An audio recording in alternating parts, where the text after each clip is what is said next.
50,000 మంది పేద మహిళలకు సొంత ఇంటి కల దూరం చేసిన పాపం కూటమి ప్రభుత్వానికి దక్కుతుందని రాప్తాడు మాజీ ఎమ్మెల్యే తోపుదుర్తి ప్రకాష్ రెడ్డి ఆగ్రహం వ్యక్తం చేశారు. అనంతపురంలోని తన నివాసంలో ఆయన మీడియాతో మాట్లాడుతూ నిన్నటి రోజు అసెంబ్లీలో ఎమ్మెల్యే పరిటాల సునీత చేసిన వ్యాఖ్యల మీద ఆయన తీవ్రంగా స్పందించారు. తనపై వ్యక్తిగత ద్వేషంతో రాక్ గ్రీట్ సంస్థ ఇళ్ల నిర్మాణాల పేరుతో అవినీతికి పాల్పడుతుందని విమర్శలు చేశారన్నారు. దీనిపై ఎంక్వైరీ కూడా వేశారన్నారు. ఎంక్వైరీ ముందుకు సాగనివ్వకుండా ఇళ్ల నిర్మాణాలు పురోగతి లేకుండా చేశారని అన్నారు. దీనిపై కోర్టులు కూడా తప్పుపడుతున్నా ప్రభుత్వం ఇప్పటి వరకు కౌంటర్ దాఖలు చేయడం లేదని ప్రకాష్ రెడ్డి విమర్శించారు. ఇదంతా తనపై వ్యక్తిగత ద్వేషమేనని ఆయన అన్నారు. మరోవైపు ఏ రోజు పేరూరు డ్యామ్ కు నీరు ఇవ్వాలన్న ఆలోచన పరిటాల కుటుంబం చేయలేదన్నారు. తాము చేస్తుంటే పనులు అడ్డుకున్న చరిత్ర కూడా వారికి దక్కుతుందని ప్రకాష్ రెడ్డి అన్నారు. అసెంబ్లీలో మాట్లాడుతూ పరిటాల సునీత గారు నిన్న మరి ఒక 2-3 రోజుల కింద కూడా ప్రభుత్వాన్ని నిధుల గురించి విజ్ఞప్తి చేస్తూ మాట్లాడడం జరిగింది. గత 9 నెలలుగా ఏమీ అభివృద్ధి చేయలేకపోయాము, రాప్తాడు నియోజకవర్గానికి ₹1 కూడా నిధులు ఇవ్వలేదని చంద్రబాబు గారికి ఇండైరెక్ట్గా తెలియజేస్తూ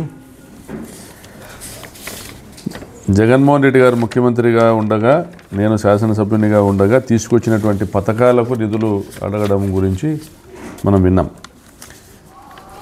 ఆమె అంతకుముందు 3 దఫాలు ఎమ్మెల్యేలు ఉన్నా కూడా ఎన్నడూ కూడా పేరూరు డ్యాంకు నీళ్లు తీసుకొని రావాలనేటువంటి ఆలోచన ఆమె చేయలే. 2018లో పనులు మొదలుపెట్టిన ఆ సందర్భం గురించి కూడా మనం మాట్లాడుకోవాలి. పేరూరు డ్యాంకు నీళ్ళు ఇవ్వడానికి కొత్తగా ఏ స్కీమ్ అక్కర్లేదు.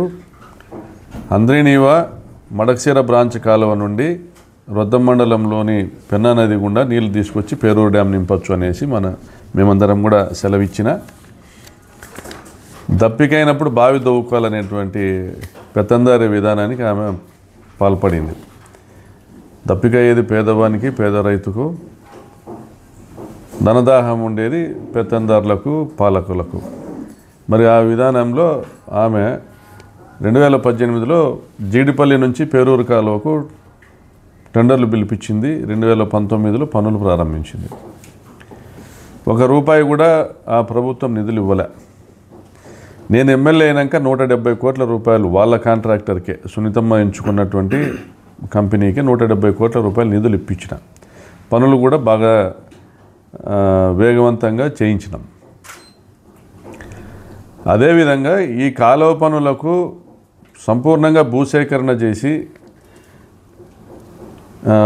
పంప్ హౌజుల నిర్మాణం చేసి బ్రిడ్జిల నిర్మాణం చేసి సంపూర్ణంగా పనులు పూర్తి చేసి పేరూరు డ్యాంకు నీళ్ళు ఇవ్వాలంటే కనీసం 10 సంవత్సరాలు పడుతుంది.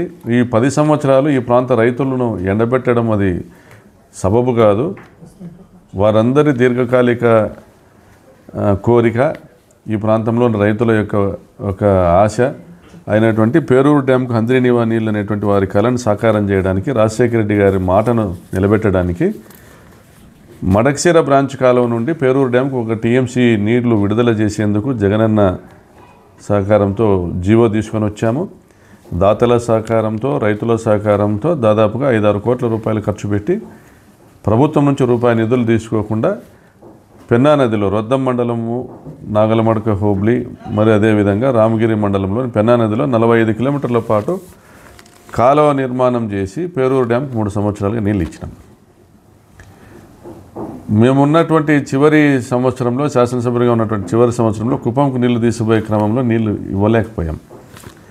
మరి ఈమె పరిటాల సునీత ఇప్పుడు ఎమ్మెల్యేగా మళ్ళీ గెలిచింది. ఈరోజు కూడా నీకు రూపాయి ఖర్చు ఏమవ్వదు. ఈరోజు శ్రీశైలం డ్యాంలో ఇంకా 70 టీఎంసీల నీళ్ళు ఉన్నాయి. నువ్వు చంద్రబాబు నాయుడు గారికి చాలా సన్నిహితంగా ఉన్నారు. మీరందరూ కూడా పరిటాల కుటుంబం ముందు నుంచి 70 టీఎంసీల నీళ్లు శ్రీశైలంలో ఉన్నా అంటే దాదాపుగా 140 రోజుల పాటు నీళ్లు తెచ్చుకునేటువంటి అవకాశం ఉన్నా, పేరూరు డ్యామ్ నింపగలిగేటువంటి అవకాశం బ్రహ్మాండంగా ఉన్నా, పేరూరు డ్యాంకు నీళ్ళు ఇవ్వమని అసెంబ్లీలో ఒక్క రోజు కూడా నువ్వు మాట్లాడలే. ముఖ్యమంత్రిని కలిసి పేరూరు డ్యాంకు నీళ్ళు విడుదల చేయమని అడిగినలే. లోకేష్ని కలిసి కూడా ఆ విషయంగా నువ్వు మాట్లాడిచ్చిందిలే.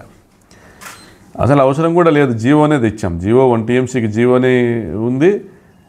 ఐఏబీ మీటింగ్లో నువ్వు అడిగినా కూడా నీళ్ళు విడుదల చేస్తారు ప్రభుత్వం. కలెక్టర్ గారు నీళ్లు రిలీజ్ చేసేదానికి దాంట్లో ఇంక్లూడ్ చేస్తారు వాటర్ షెడ్యూల్లో. మరి ఏ ఏ సందర్భంలో కూడా పేరూరు డ్యామ్కి నీళ్ళు ఇవ్వాలని నీ ఆలోచన నీ దగ్గర లేదు. తీరా జీడిపల్లి నుంచి గొల్లపల్లి రిజర్వాయర్ నింపినారు, మడకశిర బ్రాంచ్ కాలువకు నీళ్లు విడుదల చేస్తున్నారు అన్నప్పుడు పేరూరు డ్యామ్ దగ్గర గేట్లు ఇప్పదీపిచ్చేసి రిపేర్ ఉన్నాయి, రిపేరు నెలలో చేస్తాం, 2 నెలల్లో చేస్తాం, రేపు సంవత్సరం నీళ్ళు ఇస్తామని కట్టుకథలు చెప్తాను. మరి నీ వైనము పేరూరు డ్యామ్కు నీళ్లు తీసుకొస్తే దిగువనున్నటువంటి గ్రామాల రైతులు బాగుపడతారు, కానీ నీకు 1 రూపాయి కూడా ఆదాయం రాదనేటువంటిది నీ యొక్క తత్వము ప్రజలకు బోధపడింది. మీరు చేయలేనివి ఎన్నో మీ ప్రత్యర్థి అయినటువంటి తోపుదుర్తి ప్రకాష్ రెడ్డి చేసినాడు, ప్రజల్లో మంచి పేరు తెచ్చుకున్నాడు. అయినా ఈవీఎంల సాయంతోనో ఇంకొక రకంగానో మీరు గెలిచినారు.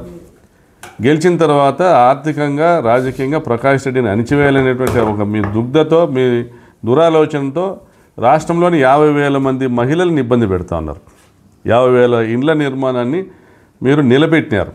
వాస్తవికమైనటువంటి ఆలోచన విధానంలో 50,000 మందిని ఇబ్బంది పెడతాననేటువంటి ఇంగిత జ్ఞానం కూడా లేకోకుండా, ఒక మహిళగా 50,000 మంది మహిళల్ని ఇబ్బంది పెడతాననేటువంటి ఆలోచన కూడా లేకుండా నువ్వు పనులు ఆపావు. నువ్వు బాధ్యత వహించాలి. ఈరోజు పరిటాల సునీతమ్మ మహిళా దినోత్సవం రోజు కూడా మళ్ళీ చివరిగా మీకు తెలియజేస్తున్నాము, నియోజకవర్గంలో మేము తీసుకొచ్చినటువంటి పైప్ లైన్ పనులను పూర్తి చేయించండి.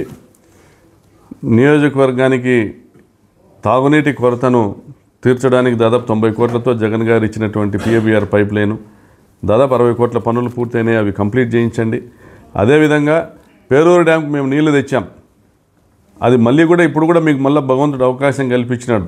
శ్రీశైలం డ్యాంలో 140 టీఎంసీలు 140 రోజుల పాటు నీళ్ళు ఇచ్చేటువంటి విధంగా 70 టీఎంసీలు నీళ్ళు ఉన్నాయి. ఇప్పుడైనా పేరూరు డ్యాంకు నీళ్ళు ఇప్పించండి. అదేవిధంగా మీరు ఏదైతే ఈ 500 కోట్ల రూపాయలు ఈ నియోజకవర్గంలో లైనింగ్ పనుల కోసం ఖర్చు పెట్టాలనుకుంటున్నారో ఆ నిధుల్ని జీడిపల్లి పేరూరు డ్యాంకు సంబంధించిన లిఫ్ట్ ఇరిగేషన్ ప్రాజెక్ట్ కోసం ఖర్చు పెట్టండి, రైతులకు ఉపయోగపడుతుంది. లైనింగ్ చేయడం వల్ల రైతులు దెబ్బతింటారు. ఈ 100 కిలోమీటర్ల హంద్రీనీవా కాలువ రాప్తా నియోజకవర్గంలో ఉంది. దాని దిగువన దాదాపుగా 1,00,000 ఎకరాల్లో పంటలు దెబ్బతింటాయి, భూగర్భ జలాలు అడుగంటిపోతాయి. ఇప్పటికైనా నువ్వు ఆలోచన చేసుకోమ్మా. నీకు చేత కాదు, నిజంగా ముఖ్యమంత్రి నా మాట వినడంలే అని నువ్వు చెప్పుకుంటున్నావు. ముఖ్యమంత్రి మా మాట వినడంలే అని నీకు సంబంధించినటువంటి మీ కొడుకు సంబంధించినటువంటి ఫేస్బుక్ పేజీల్లోనో లేదా మీకు సంబంధించినటువంటి యూట్యూబ్ ఛానల్స్లోనో మీరు లైనింగ్కి మీరు కూడా అనుకూలం కాదని చెప్పే ప్రయత్నం చేస్తున్నారు. అయితే లోకల్ లీడర్లను పిలిచి మాట్లాడుతున్నావు, లైనింగ్ జరగనియండి, అడ్డుకోవద్దండి అని పిలిచి మాట్లాడుతున్నావు. మరి 2 విధాల వ్యవహారం కరెక్ట్ కాదు. నీకు చేతనైతే లైనింగ్ పనులను అడ్డుకో. హంద్రీనీవా ఈరోజు 83 టీఎంసీల ప్రాజెక్టు, దాన్ని 40 టీఎంసీలకు కుదించేదానికి చంద్రబాబు ప్రయత్నం చేస్తున్నాడు. చేతనైతే లైనింగ్ పనులు అడ్డుకో, లేకుంటే రాజీనామా చేయి. నువ్వు రాజీనామా చేసినా కనీసం నీకు గౌరవం ఉంటుంది. ఆ పదవి కట్టుకొని ఆ పదవి పట్టుకొని దాన్ని ఏలాడుకుంటా రైతులకు అన్యాయం చేసుకుంటా మహిళలకు అన్యాయం చేసుకుంటా ఎన్ని రోజులు కాకి బతికినట్లు 100 ఏళ్ళు బతికినా ఒకటే హంసలాగా కొద్ది కాలం బతికినా అందరినీ అలరిస్తూ బతకడం ఒకటే. ఇవన్నీ కూడా వాస్తవాలు ప్రజలకు తెలుసు. ఇంక నీ నటన ఆపి పేదలకు మంచి చేసే విధంగా, రైతులకు మంచి చేసే విధంగా నీ మాటలు ఉండాలా, నీ వ్యవహారము అదే విధంగా ఉండాలా. కాబట్టి మహిళా దినోత్సవం రోజున నువ్వు మారాలా. భగవంతుడు నీకు బుద్ధినియాలని కోరుకుంటూ సెలవు తీసుకుంటాను.